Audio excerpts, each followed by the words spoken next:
Bonjour, nous sommes devant la chapelle de Brouelle en Bon. C'est un monument qui était classé monument historique en 1925. En fait, c'est juste la façade que l'on a devant nous qui a été classée. C'est un monument très intéressant parce que Brouelle, en fait, c'est un site, on ne se rend pas compte ici, mais on est juste au-dessus de la rivière de Pénerve. Et on avait un des ports principaux d'Ambon qui était juste en dessous ce village. Et c'est ce qui explique aussi sans doute le fait qu'on ait un bâtiment aussi riche ici en pleine campagne. Alors cette chapelle de Brouelle, c'est la chapelle qui est dédiée à Notre-Dame de Bon Secours.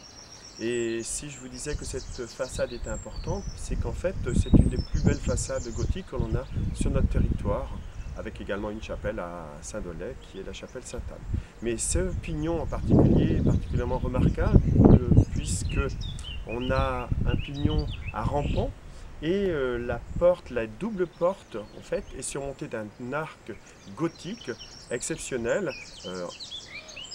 Comment dire, il est agrémenté également de crochets. Les crochets, ce sont ces petites feuilles d'acanthe qui forment le décor principal du gothique.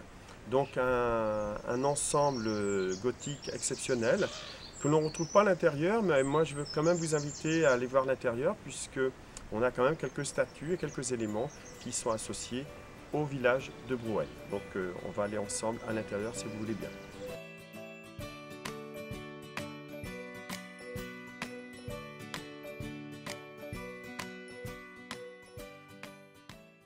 Nous sommes maintenant à l'intérieur de la chapelle.